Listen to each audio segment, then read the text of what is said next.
বিনোদন দুনিয়ার আলোচিত ঘটনাগুলো নিয়ে আমাদের নিয়মিত আয়োজন কালের কণ্ঠ শোবিজে সকলকে স্বাগত জানাচ্ছি। আমি তারতিবা ফারুহি।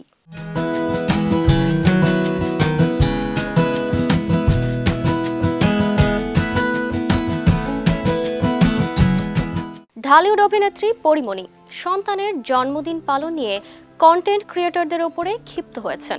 ব্যক্তিগত অনুষ্ঠানে আমন্ত্রিত কিছু কন্টেন্ট ক্রিয়েটরের ফুটেজ ছড়িয়ে পড়ায় তিনি কঠোর সমালোচনা ও ক্ষোভ প্রকাশ করেন।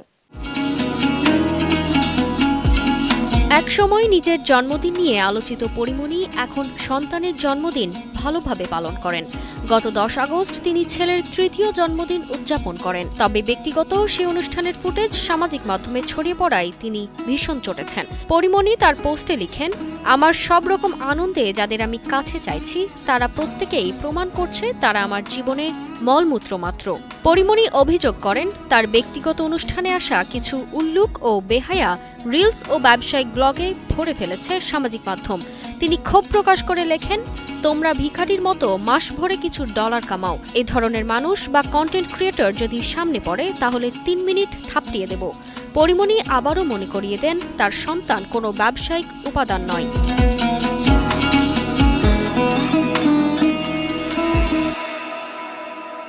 সংস্কৃতি বিষয়ক উপদেষ্টা মোস্তফা সরওয়ার ফারুকীর অ্যাপেন্ডিক্স অপারেশন সফলভাবে সম্পন্ন হয়েছে। কক্সবাজারে হঠাৎ অসুস্থ হয়ে পড়লে তাকে ঢাকায় আনা হয় এবং মেডিকেল বোর্ডের সিদ্ধান্ত অনুযায়ী তার অপারেশন করা হয়। তার স্ত্রী নুসরাত ইমরোজ তিশা ফেসবুকে এই খবর জানিয়েছেন।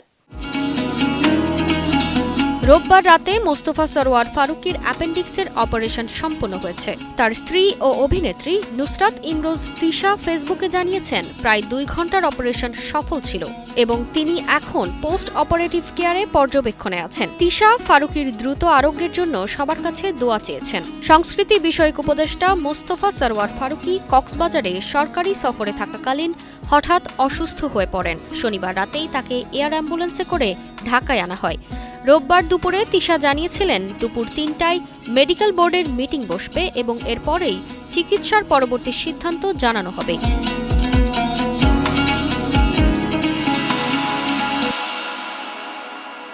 ক্যারিয়ারের অন্যতম সেরা সময় পার করছেন অভিনেত্রী সাদিয়া আইমান। সম্প্রতি এক সাক্ষাৎকারে তিনি তার ব্যক্তিগত জীবন, প্রেম, ভালোবাসা ও বিয়ের প্রসঙ্গে কথা বলেছেন। সাদিয়া আইমান জানান, তিনি সরাসরি আই লাভ ইউ বলা প্রেমের প্রস্তাব পছন্দ করেন না। তার কাছে এটি ক্রিঞ্জ লাগে। তিনি এমন প্রস্তাব পছন্দ করেন যা ভবিষ্যৎ পরিকল্পনা নিয়ে আসে, যেমন বিয়ের প্রস্তাব। সাদিয়া বলেন, যদি কেউ ফিউচার প্ল্যান করে বলে যে আমি পছন্দ করি so I have a future plan, যেমন বিয়ে করব, এরকম হলে ঠিকঠাক আছে। হুটহাট ভালোবাসার প্রস্তাবে তিনি বিব্রত হন বলেও জানান তিনি।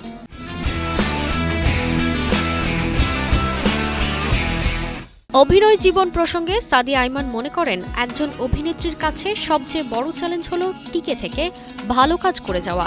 তিনি বলেন, ভালো কাজ ছাড়া কখনোই টিকে থাকা যায় না।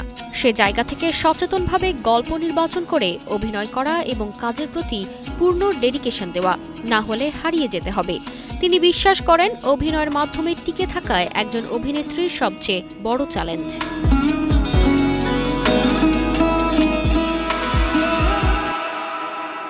বলিউডের জনপ্রিয় অভিনেত্রী আনুশকা শর্মা ও ক্রিকেটার বিরাট কোহলি লন্ডনের রাস্তায় একসঙ্গে হাঁটতে বেরিয়েছিলেন।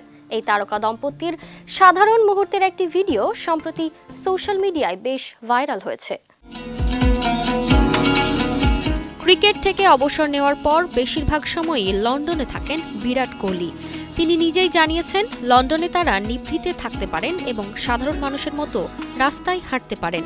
সম্প্রতি ঘিয়ে রঙের ফুল হাতার টি শার্ট ও কালো হাফ প্যান্ট পরে কোহলি এবং সাদা জ্যাকেট ও কালো ট্রাউজার পরা আনুশকাকে লন্ডনের রাস্তায় হাতে হাত ধরে হাঁটতে দেখা যায়। এই সময় এক দম্পতি তাদের চিনে ফেলেন এবং তাদের সঙ্গে কিছুক্ষণ কথা বলেন। ভিরুষ্কাকে সাধারণ পোশাকে দেখে ভক্তরা দারুণ খুশি। সোশ্যাল মিডিয়ায় ভাইরাল হওয়া ভিডিওটির নিচে ভক্তদের মন্তব্য ছিল চোখে পড়ার মতো। কেউ লিখেছেন, এমন স্বাভাবিক মুহূর্তেও তারা কতটা অনন্য। আবার কেউ মন্তব্য করেছেন, ভিরুষ্কা মানেই একেবারে পাওয়ার কাপল। তাদের এই একান্ত মুহূর্ত ভক্তদের কাছে এক অমূল্য চমক হয়ে থাকবে।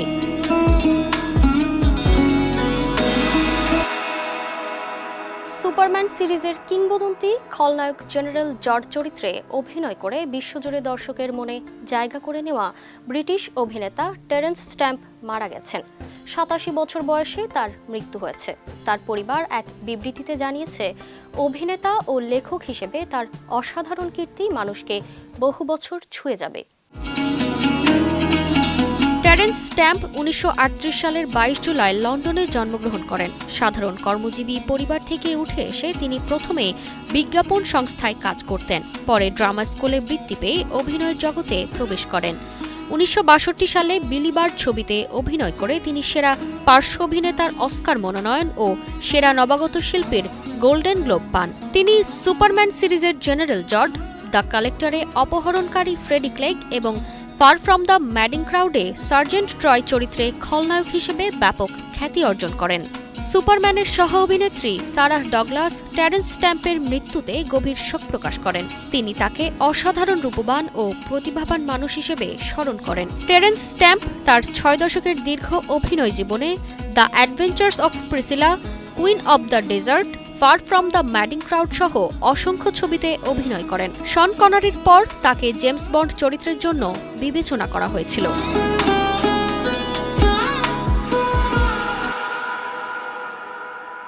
আজ এই পর্যন্তই। সবুজের সব খবর নিয়ে হাজির হব আগামী পর্বে। ততক্ষণ পর্যন্ত ভালো থাকুন, কালের কণ্ঠের সাথেই থাকুন।